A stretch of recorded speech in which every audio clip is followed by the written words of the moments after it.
بسم اللہ الرحمن الرحیم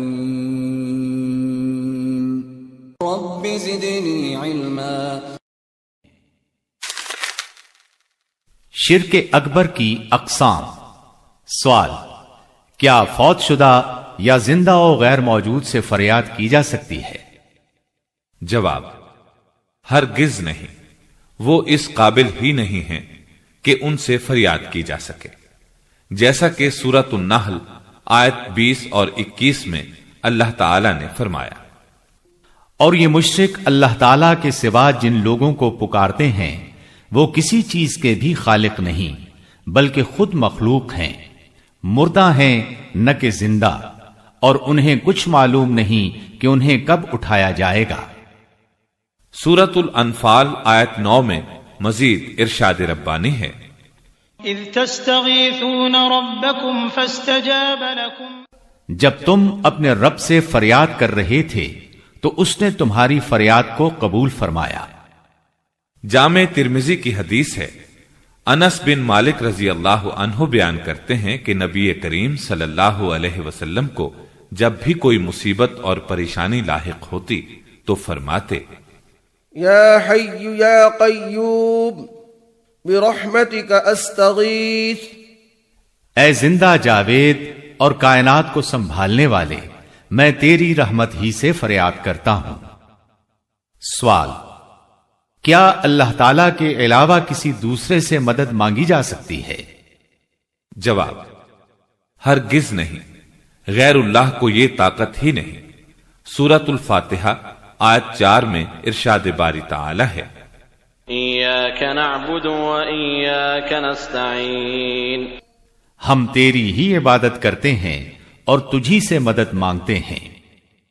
جامع ترمذی میں ہے، سیدنا ابن عباس رضی اللہ عنہما بیان کرتے ہیں کہ ایک دن میں نبی کریم صلی اللہ علیہ وسلم کے پیچھے سواری پر بیٹھا ہوا تھا کہ آپ نے فرمایا: یا غلام انی اعلمک کلمات احفظ اللہ یحفظک، احفظ اللہ تجدہ تجاہک، اذا سألت فاسأل اللہ وَإِذَا اسْتَعَنْتَ فَاسْتَعِنْ بِاللَّهِ۔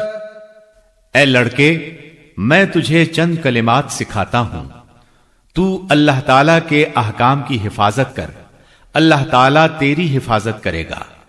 تو اللہ تعالیٰ کے احکام کی حفاظت کر، تو اسے اپنے سامنے پائے گا۔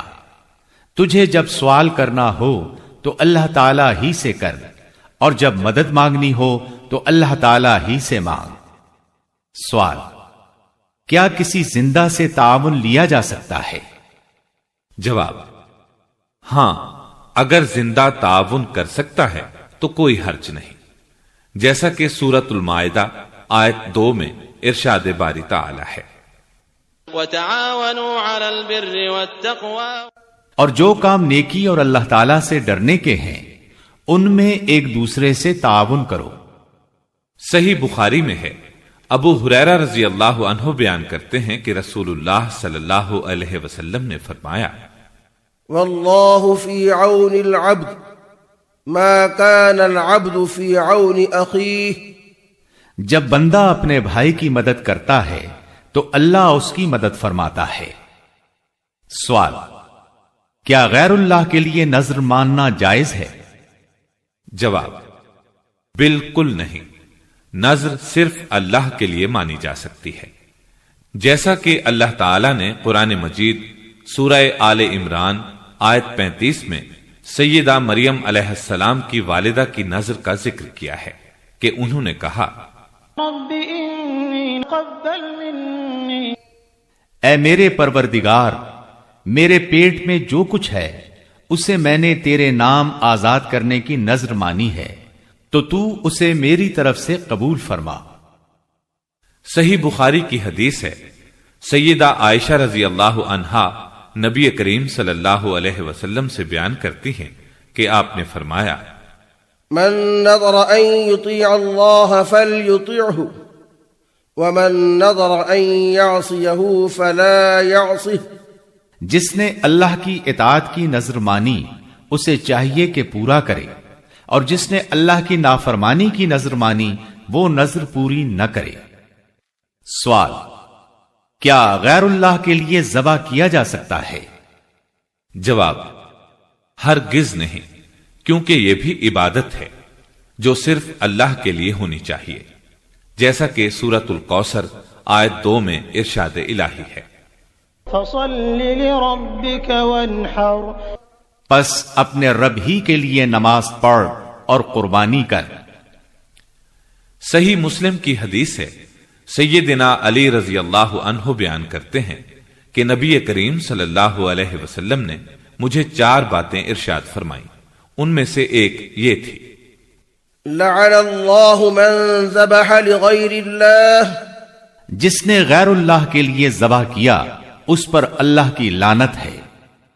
سوال: کیا تقرب حاصل کرنے کے لیے قبروں کا طواف کرنا جائز ہے؟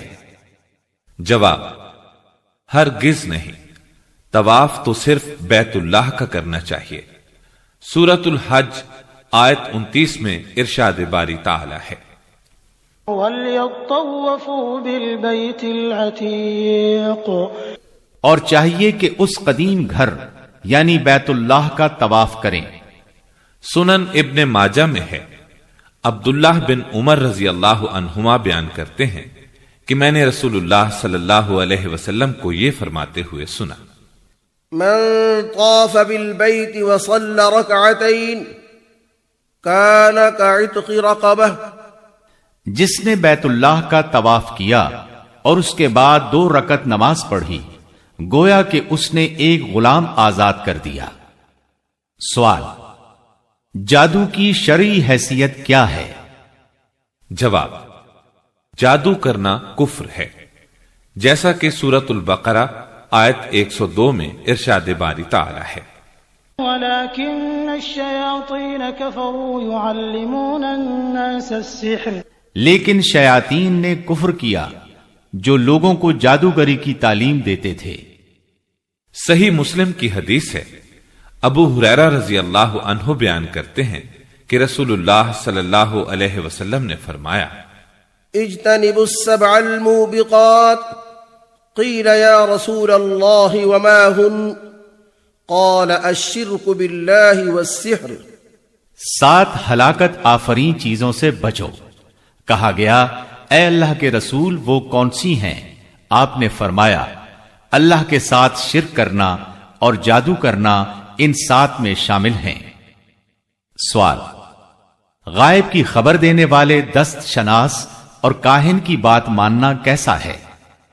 جواب: ہمیں ان کی باتوں پر یقین نہیں کرنا چاہیے، جیسا کہ قرآن مجید سورۃ النمل آیت 65 میں اللہ تعالی نے نبی کریم صلی اللہ علیہ وسلم کو مخاطب کرتے ہوئے فرمایا: قل لا يعلم من في السماوات والأرض الغيب إلا الله، کہہ دیجئے اللہ تعالیٰ کے سوا آسمانوں اور زمین میں کوئی غیب کا علم نہیں رکھتا۔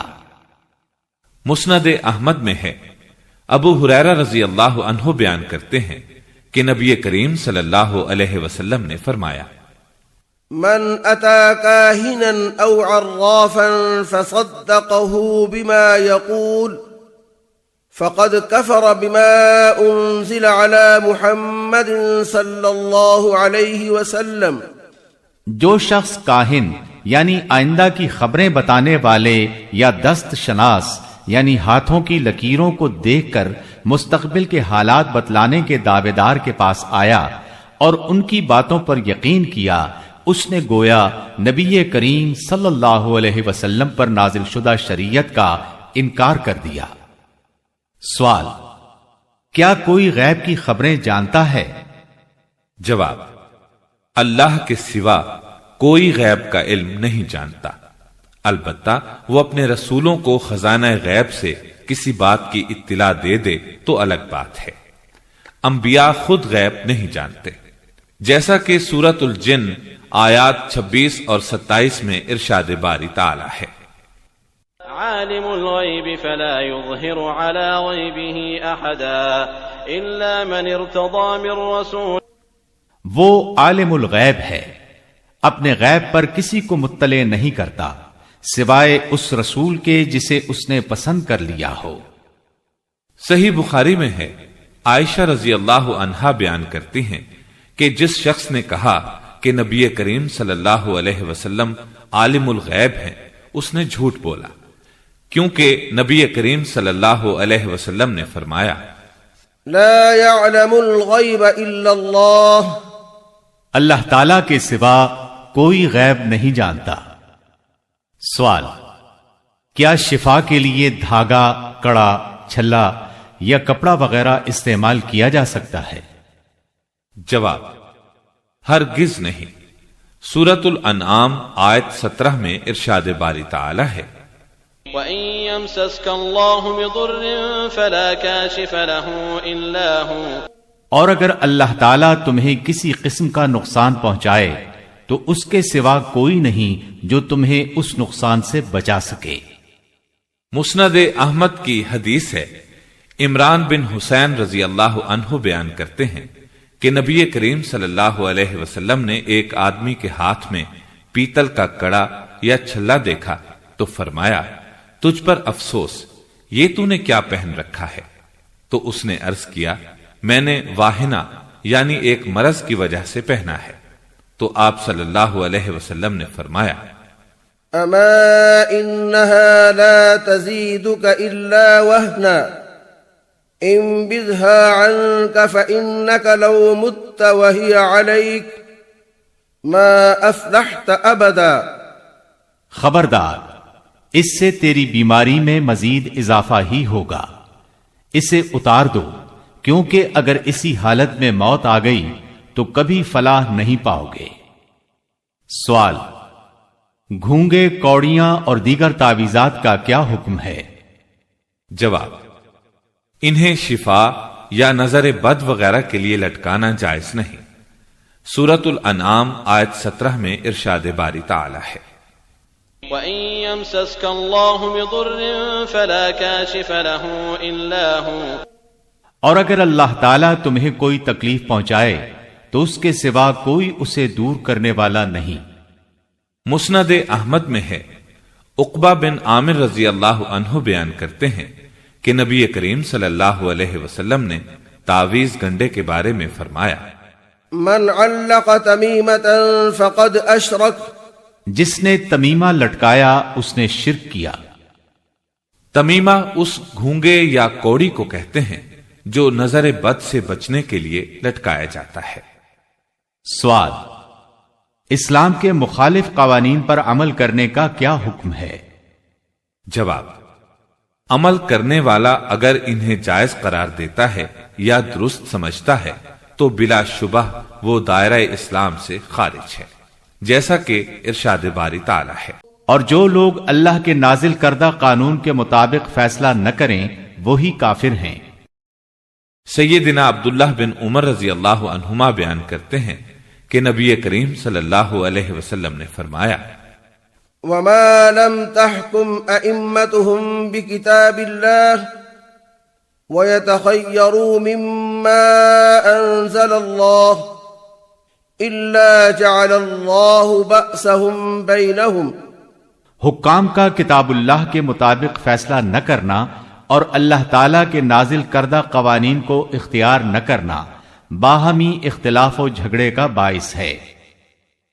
سوال، بعض دفعہ ایک شیطانی سوال ذہن میں آتا ہے کہ آخر اللہ کو کسی نے پیدا کیا ہے، اسے کیسے دور کیا جا سکتا ہے؟